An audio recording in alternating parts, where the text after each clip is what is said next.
Gak beres. Bukan tempatnya yang salah. Melo apa? Kami ke sana untuk menjalankan proker KKN kami. Yang terjadi selanjutnya benar-benar di luar dugaan kami. Assalamualaikum warahmatullahi wabarakatuh. Berjumpa lagi bersama gue di Seven Movies Reborn, atau dulunya dikenal nama Seven Movies. Gue sudah lama banget nih ada motor, kita tunggu motor lewat.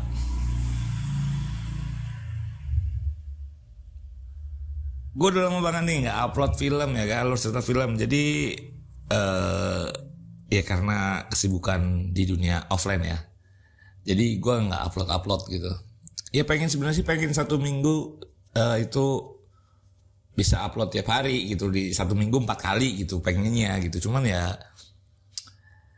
begitu deh. Oke, kali ini gue akan membawakan alur cerita film KKN di Desa Penari. Ya kalian tau lah ratingnya ya lumayan gitu ya. Untuk versi uncut dan versi Louis Dowo sama Louis Medeni itu ya sebenarnya sih nggak beda jauh, cuman ditambahin dikit doang itu sih bedanya. Cuman ya begitulah. Tapi ya overall ya lumayan lah film ini. Oke, film ini disutradarai oleh Awi Suyadi, diperankan oleh Tisa Biani sebagai Nur, Adinda Thomas sebagai Widya, Ahmad Begantara sebagai Bima, Ahni Nihak sebagai Ayu, Kelvin Jeremy sebagai Anton, M. Fajar Nugraha sebagai Wahyu, dan Aulia Sarah sebagai Badara Wuhi. Gak usah berlama-lama lagi, kita langsung masuk ke alur ceritanya.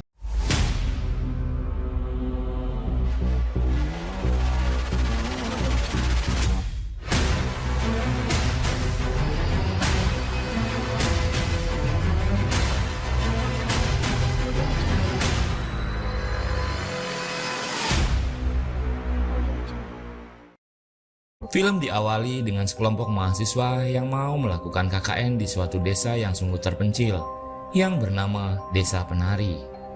Untuk masuk ke desa itu, hanya bisa dilalui dengan motor. Mahasiswa itu terdiri dari 6 orang, yaitu Bima, Ayu, Nur, Widya, Anton, dan Wahyu. Sebelum masuk ke desa Penari itu, Nur melihat sesosok seorang kakek yang memberikan isyarat agar tidak masuk ke desa itu. Tapi Nur belum menghiraukannya. Lokasi desa itu sangat terpencil dan hanya bisa dimasuki oleh motor. Di tengah perjalanan yang gerimis memasuki desa itu, Widya mendengar sayup-sayup suara gamelan. Widya masih berpikir positif, mungkin ada yang melakukan hajatan, dan dari sinilah keganjilan-keganjilan itu mulai muncul. Saat di perjalanan, Widya melihat sesosok penari di antara pepohonan. Begitupun juga pun Nur. Nur pun mempunyai perasaan yang sama. Nur merasakan pundaknya sangat berat. Nur melihat sesosok makhluk yang begitu besar dan bermata merah. Ternyata Nur mempunyai seorang guardian angel yang bernama Mbah Dok. Singkatnya, mereka diajak berkeliling desa oleh seorang kepala desa yang bernama Pak Prabu. Kemudian Pak Prabu memperlihatkan tapak tilas. Di sekitarnya ada sebuah janur kuning dan sesaji.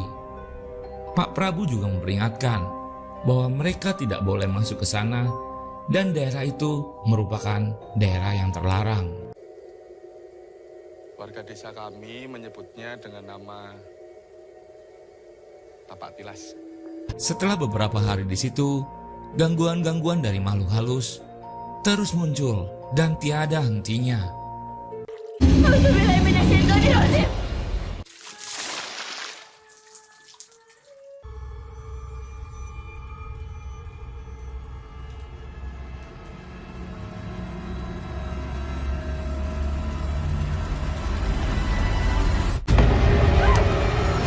Ketika itu, sosok Mbah Buyut yang merupakan tetua di situ mengetahui bahwa Nur dan Widya mempunyai darah hangat yang disukai oleh kaum jin dan penunggu di situ. Mbah Buyut pun membuktikan ketika menyuruh Nur meminum kopi pahit. Kopi terasa manis, tetapi sebaliknya, jika orang yang tidak mempunyai darah hangat atau orang normal, kopi itu akan terasa pahit. Tanpa ia sadari, ada sosok siluman ular dengan paras cantik yang bernama Badara Wuhi. Dia adalah penunggu desa tersebut. Ternyata Badarawuhi sedang mencari mangsa. Dia sangat menyukai darah Widya dan Nur. Kenapa sih Wit ambek awakmu? Tari kok bengi-bengi Widya? Tetapi Badarawuhi tidak mau mengganggu Nur karena Nur mempunyai seorang kodam dan Nur juga berperilaku sopan dan alim. Bahdok yang merupakan kodam dari Nur tidak tinggal diam. Dia terus melindungi Nur dari mara bahaya dan gangguan jin. Karena itulah Badarawuhi hanya bisa mengincar Widya. Dan di sini sosok Badarawuhi sangat takut dengan kodam Nur. Weh apik, awakmu gak usah melo-melo. Melo apa? Aku ngajeni sopo sing ono nang burimu saiki.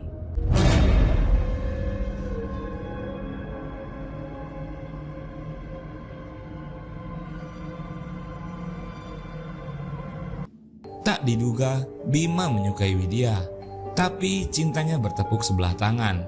Bima pun melakukan segala cara dengan melakukan pelet agar Widya jatuh hati kepadanya. Badarawuhi yang mengetahui hal itu masuk ke dalam mimpi Bima.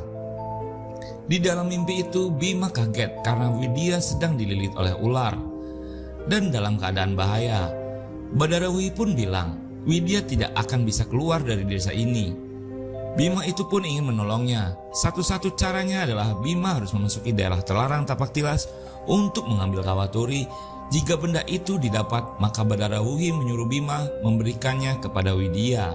Di sini sudah terikat perjanjian di sini sebenarnya. Sebenarnya sudah terikat perjanjian ya. Kalau menurut ceritanya juga sih.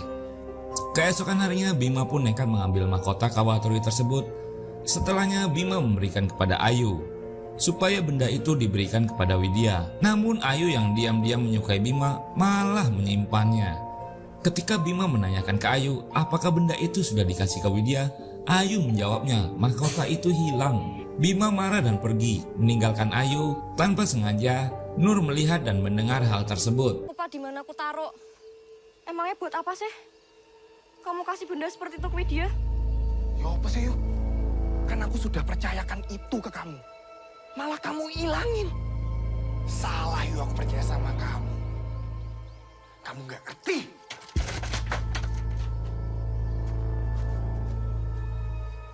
Malam harinya Ayu didatangi oleh Badarawuhi.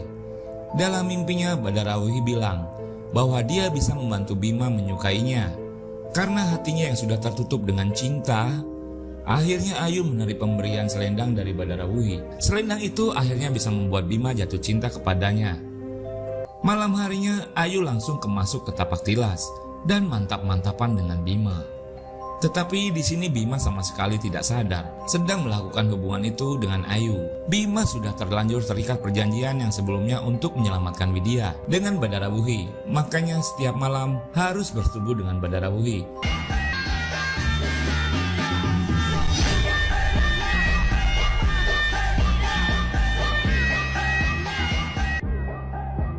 Singkatnya, saat itu Widya mengikuti Bima ke Tapak Tilas. Widya pun terkejut ketika melihat Bima yang sedang bersetubuh dengan Badarawuhi. Sialnya Widya ketahuan oleh Badarawuhi ketika sedang mengintip. Seketika itu Widya langsung dibawa ke alam gaib yang banyak makhluk berkumpul. Widya pun melihat Ayu yang sedang dipaksa menari di depan para arwah yang berwajah seram.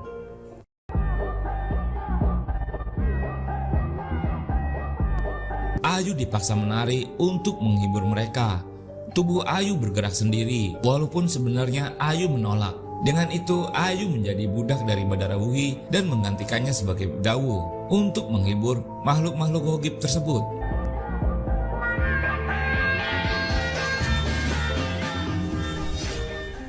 Untuk mengatasi hal tersebut, Nur pun meminta bantuan kepada Mbah Buyut. Mbah Buyut pun seketika langsung berubah menjadi sesosok anjing dan akhirnya menemukan Widya. Widya sangat ingin menolong Ayu, tetapi Widya tidak bisa. Kemudian Widya keluar dari lokasi itu dengan mengikuti jejak seekor anjing dan Widya akhirnya selamat dan keluar dari tempat tersebut. Sedangkan Ayu akan selamanya menari untuk menghibur para makhluk tersebut di desa penari.